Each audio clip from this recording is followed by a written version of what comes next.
listen to Patricia with a presentation she's going to share with us.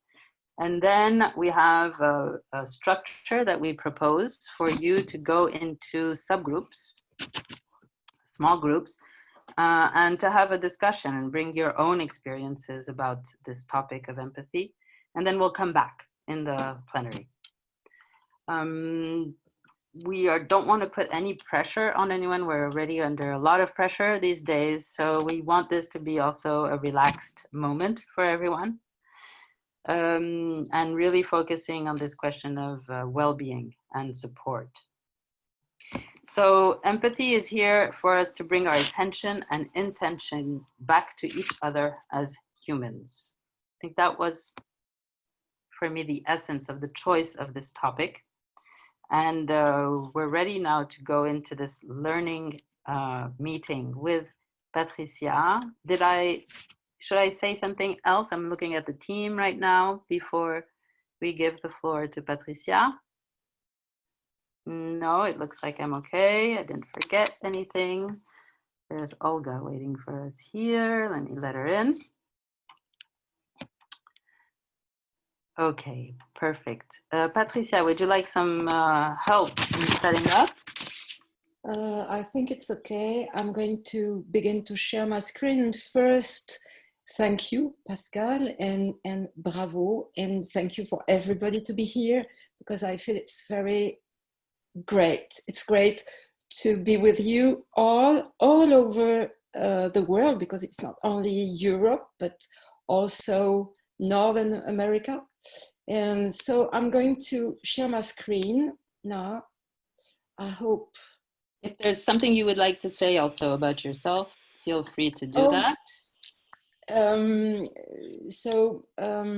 I'm French. I'm a school psychologist in the pre-elementary and elementary school. I've been working in national education for 40 years now. And well, I participate in the Pestalozzi program on the it was in 1909. And it was just like a great discovery for me. Like finding a new family, sharing ideas and sharing experiences, pedagogical experiences, but also active experiences of life. And it was just great. And so thank you to continue making these experiences even in this very strange time of isolation, or I don't know how you say in English, confinement, how do you say that? Oh, I don't hear you. Confinement, yeah. Confinement or staying at home. Yeah, staying at home. Okay, so do you see my screen? Do you see the beginning of my presentation? Is it okay for you? Yes. Yes. Before you start, I'm going to suggest that everyone turn their microphone off. That way, if you have people, since everyone is at home, there's movement and other people are in the house too, probably. So that way we can still hear Patricia. So I'm going to turn my microphone off. And Patricia, you're in presentation mode. Okay. Or you want to put yourself in presentation mode because you're not yet. I'm not sure how to do that, presentation mode. On your computer, c'est sur ton logiciel de... Comme d'habitude, quand tu fais une presse, tu appuies sur présenter. Pardon. Diaporama, voilà. Okay. So, is it okay? Okay, let's go. So, first, of course, the definitions about empathy, so to be sure that everybody is sharing the same background of, definition. So it was created in 19th century from a German word, what means feeling from the inside. And on the very beginning, it was to be able to resonate with art pieces. And then Freud took it to expand the meaning to psychology. And it means the ability to feel someone else's emotion and to put yourself in the place of others. So in this, behind this empathy world, you can put the cognitive empathy, which is about the possibility to understand someone else's ideas, but then also the emotional empathy, which is about sharing feelings. And empathy is a part of the social skills that people develop between 4 years old and 16 years old. So you have different kind of steps to go through to develop this capacity, this ability. Some other words along empathy is altruism, which is the interest of happiness for the others, of the others, and compassion. Let's see, yeah. Compassion, which is the form the feeling takes when confronting with the suffering of others. And this compassion word is close to the ancient Greek agape, which is the love for everybody.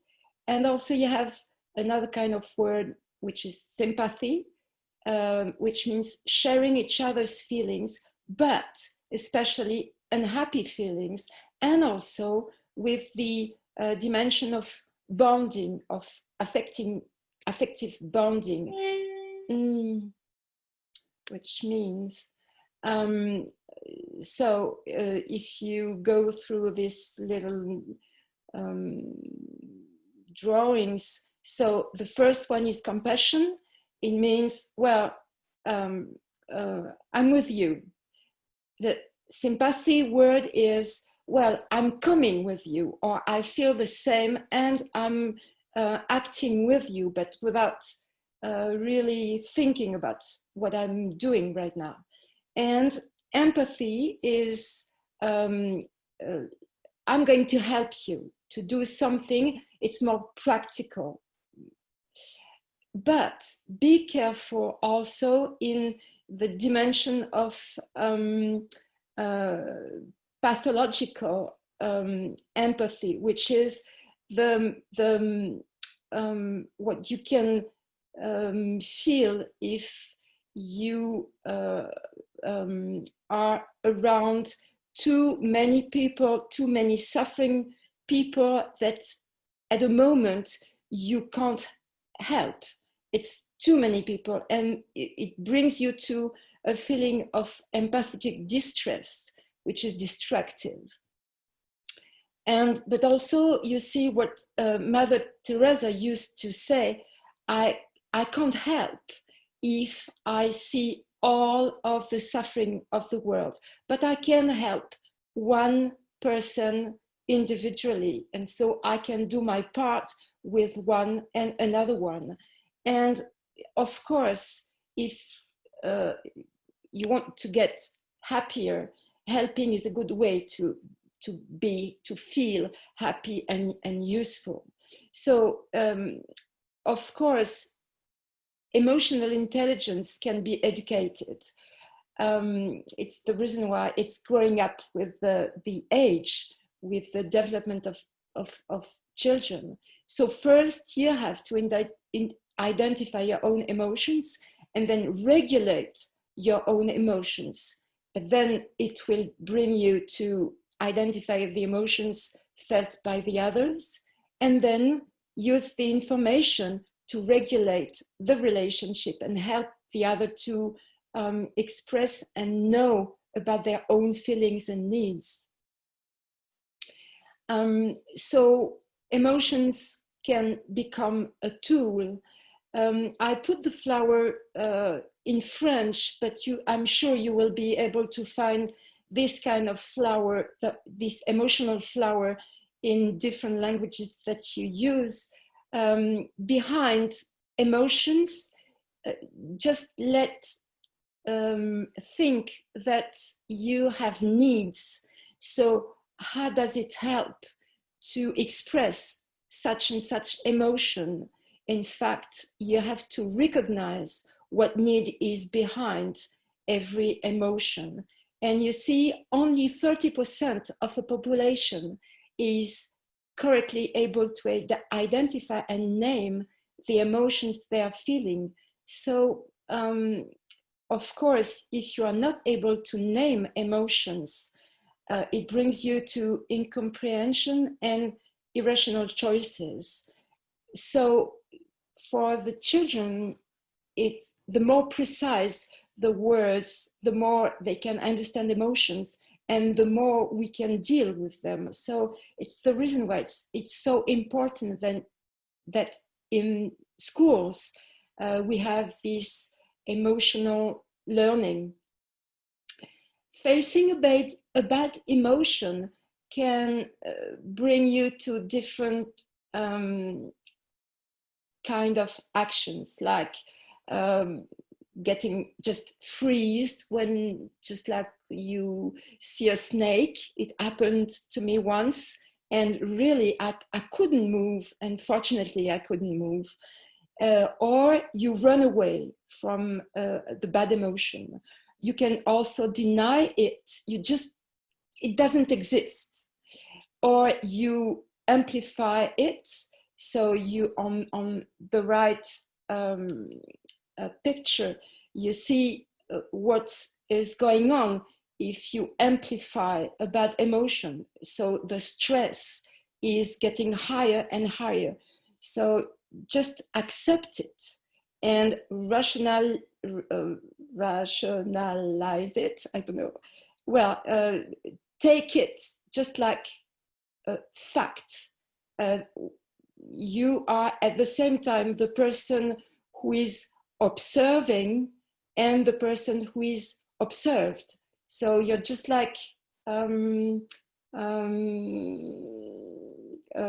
scientific researcher, at the same time that you are the subject. Good emotions make us better persons, but at the condition that you use compassion, kindness, intelligence, self-control, and the sense of justice. It means that it's not because you feel good emotion and kindness and you want to please or to do good things that you will do such good things. You have to put some distance between the reality and the good you want to do. So same, you can see good emotions and joy and amusement and gratitude and hope, inspiration, curiosity, serenity, compassion, to be proud of something or to admire something or to love something or somebody and be joyful.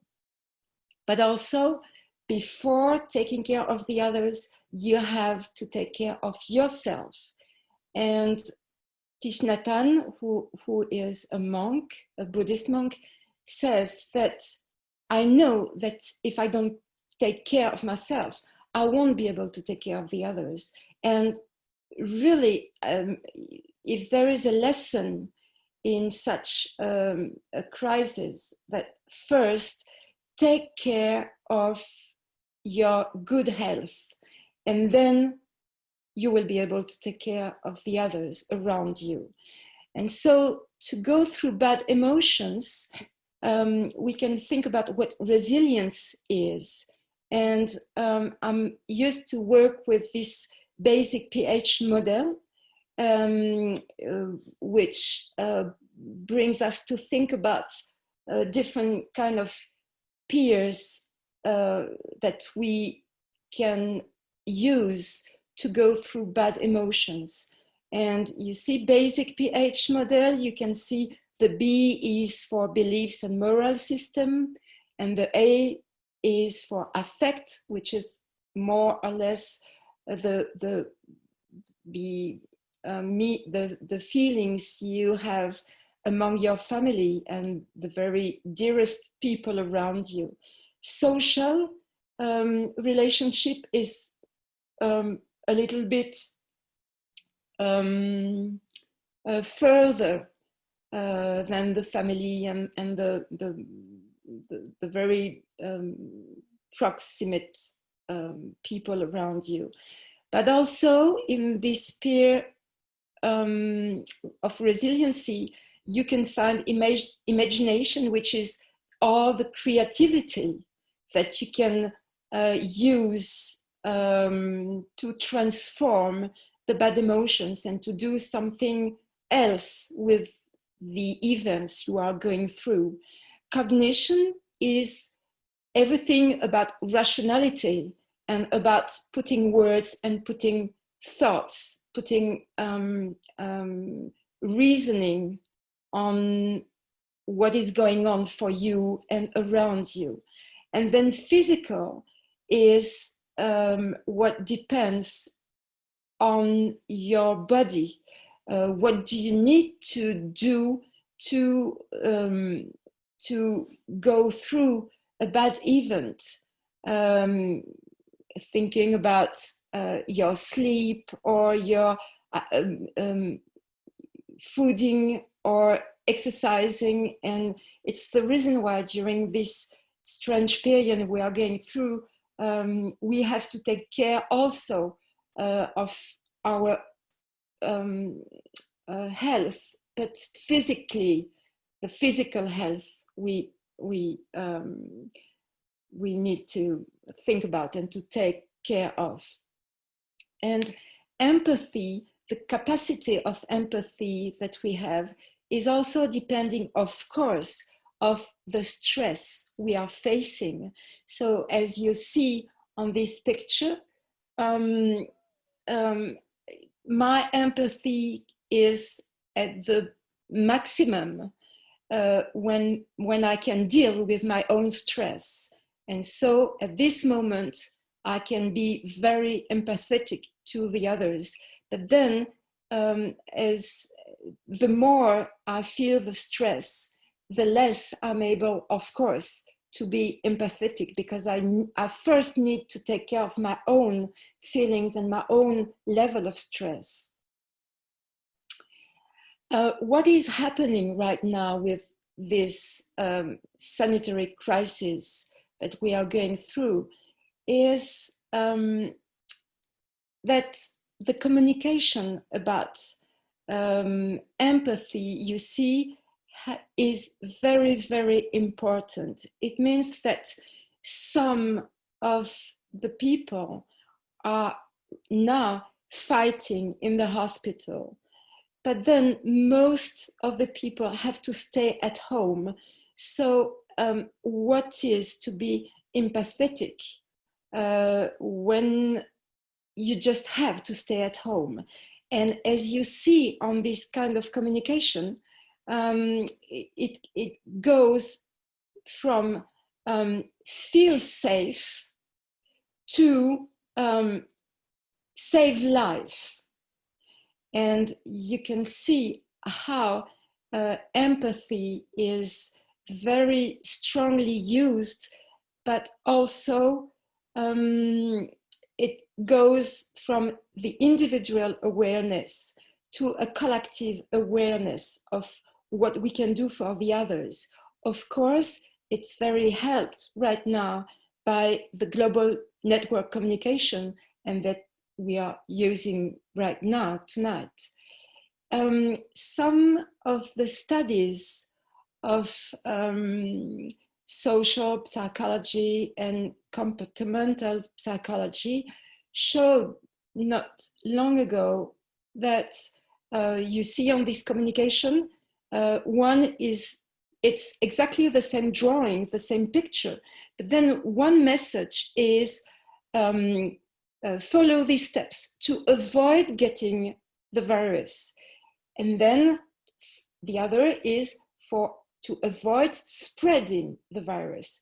And then the studies showed that the message who is protect the others is much better, not understood, but very much useful than the first one. So it means that the empathy we are feeling is very strong and very useful in such a period of time.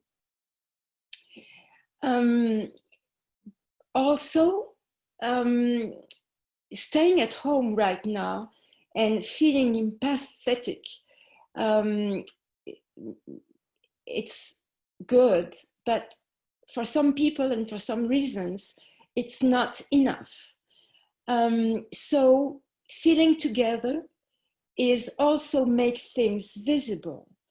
And for this reason, all around the world, I suppose, or maybe it's the only beginning of this campaign, but the Ruban Bleu campaign is beginning. It's echoing the Ruban Rouge, the red, how do you say ruban?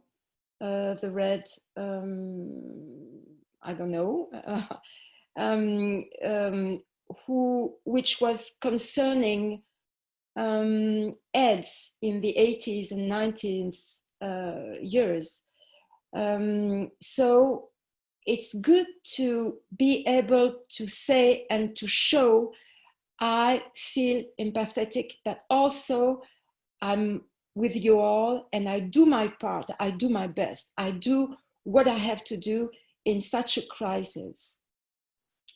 So what is going on for each of us in this crisis, and who do I choose to be during this crisis? So am I still in the fear zone and acting like a victim, or getting irritated easily, or getting very anxious? I remember that for myself, the 2 first days, I had to garden a lot because I had to act, because I was so scared on the very first days. And then, am I in the learning zone where I recognize what I'm doing for myself and for the others, or making a program and organizing my life in this new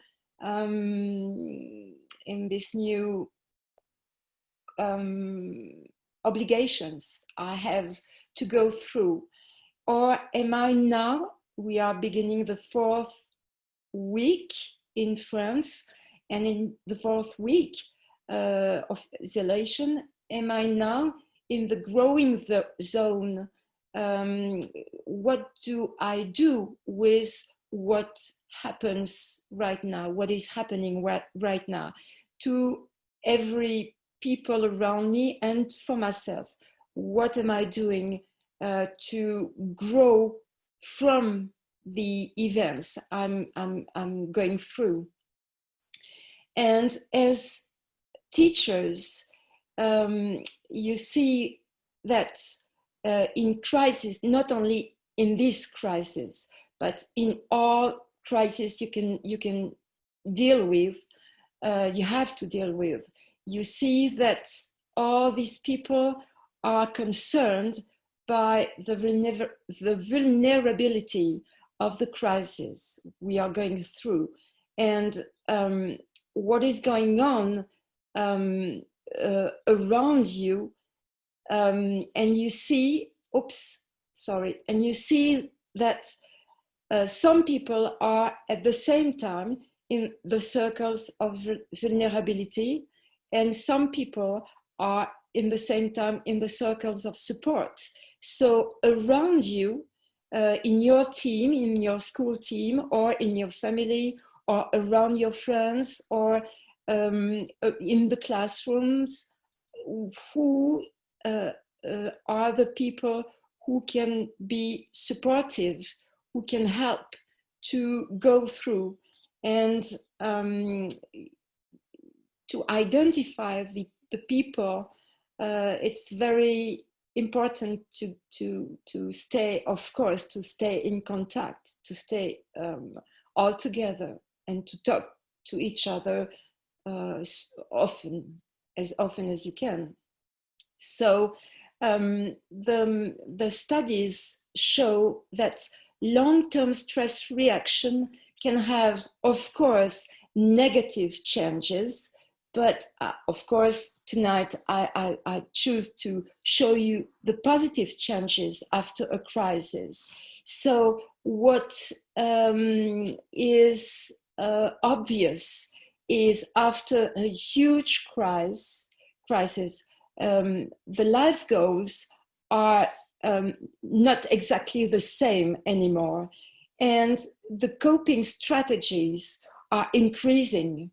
And also the flexibility of these coping strategies. It means, behind this sentence, flexibility in coping strategies, if you come back to the basic PH model of resilience, it means that people are going to develop more peers of resilience than they had before. We can also see after a big stress that tolerance for personal differences are increasing, which is good for the whole society, not only for the individuals. And the spiritual dimensions is also developing.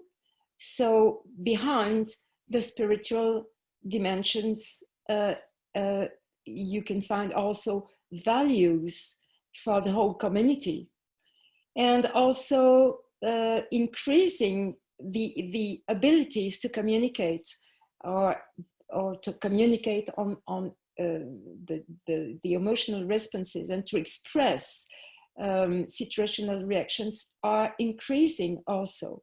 So all of these positive changes can follow the stress reaction, but I suppose that as teachers or psychologists, we can help the people around us to lighten the positive changes more than the negative changes, and to understand wider what is going on, and from this crisis what we can let's say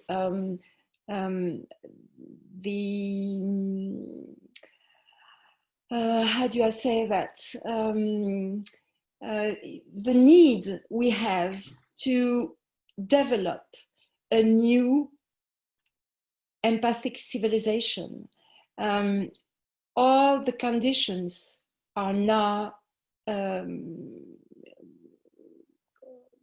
putting together to think about what we are facing, and to think about what we want for the coming years, and what kind of society we want, what kind of values we want to develop. So every person, each of us, maybe has to think about what kind of part we can play in this symphony. And I like these sentences. Every morning, men and women who take care of the plot of reality entrusted to them are saving the world without knowing it. And I really, I'm really touched, because there is no small part. Every small part is a part of a smaller, a bigger world. And the second sentence, I read it a few days ago in the Financial Times, and this person was writing, our decisions over the course of the coming weeks and months will determine what the world will look like tomorrow. And we have to think about what we want altogether. And in Chinese, the word crisis is composed with two different drawings. One means danger, and second one means opportunity. And you can see in such word how the crisis is full of possibilities. So I hope everything was clear and that I was able to share my thoughts with you. Patricia, thank you so much. I see a lot of thumbs up going. It was fabulous, really. Very rich, a lot of ideas. We're going to open the floor for comments and questions before we go into our small groups. And before I give the floor, since I have it, I'm going to use it to react to one thing that you were telling us about, is that empathy develops when we're very young. And you also were talking about Jeremy Rifkin, and in his books, Empathic Civilization, in the first pages, he tells the story that I always found very telling about empathy in very small, young children, age 1. So until about 1.5, he was telling of a child who saw another child crying in distress and wanted to help. And to help this child, he brought him to his mother, his own mother, because for him, his mom, my mommy, is the only one who knows how to make me feel better when I don't feel good. And it's only later that the child will bring another child who's in distress to his or her own mother. So actually, within the attention that is brought to the other and the suffering, and the intention to do something about it, I think the same thing can happen in our lives when we think we're trying to help and we do something, but we're actually bringing our mom to the wrong person, you know. So I really like that story. I'm sure there are many reactions. Glenn, go ahead. Always, up a question. Thank you so much, Patricia. And you've extended my learning immediately. And I'll award you later the ruban bleu. But is it a thought that stress is not always, stress can be good, there can be good stress, and this COVID-19 might be a good stress for us to, as Rifkin suggested, return us to viewing the whole state of what form of society we want to live in? Thank you, Glenn, for your question. In dealing with stress, you can have different level of physical reaction. It means that you can be overwhelmed. How you say that? Overwhelmed. Yeah, by a too strong stress. Yeah. But then you can have also adapted reaction. And then we have also to be very careful about post-trauma reactions. It means that we have to think about what we are going to deal with going out from the isolation. For example, you are right that individually and collectively, globally, we can get some benefits from this very strange situation. For example, I called different families during the daytime, and one of the mom I had on the telephone, she said, well, everything is so great. And she was talking about a 7-year-old boy, who he has learning problems, and staying at home is very good for him because he has plenty of time, on the contrary of what is going on in the classroom. He has plenty of time. He can deal with no problem with the failure, the feeling that it's not a problem to fail. It's just you go through failing and it's not a problem. And he has all the attention of his parents. So the problem for this kind of students is going to go back to school, and the longer the isolation will stay, and the more complicated it will be. So, and this is for the students. So some of this very strange crisis, very strange situation we are dealing with is good for some people. For me, for example, I'm feeling much less stressed because I'm dealing with my own time and I can work on my own pace, and it's good for me.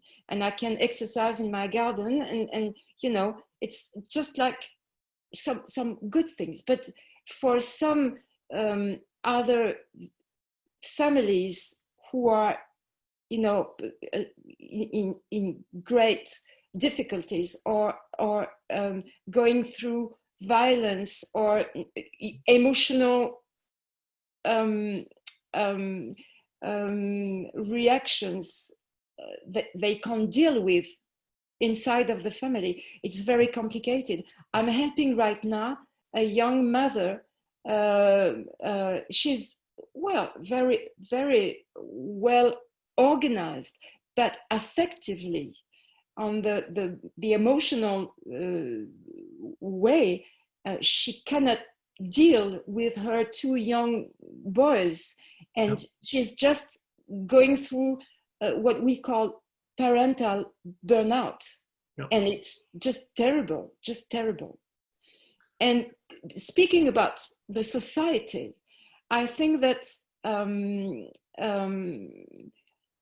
everything will depend on now is the time of resiliency, but then we will have to deal with resistance, you say that? To resist, because all the societies are going to transform. For example, in France, we are going to, the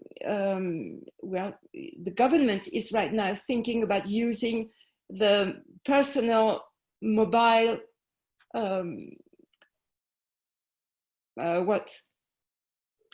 in identification. Yeah. And what do we want? So right now is a specific time, but then what do we want for the next step? And all of us have to think about this. Yeah. Thank you. Thank you, both of you. You have brought in a lot of the issues that we want to bring up because they're issues of democracy. And as you know, Learn to Change, that is really what we try to focus our mission on. And in what you were, the stories you were telling, there were so many issues of democracy here for the student capacity to learn in school as well as at home, the students who are not online and not following it all. It brings a possible topic also for our next meeting would be, what do you do when everyone goes back? Yeah. And how do you install things that install some democratic processes in that coming back?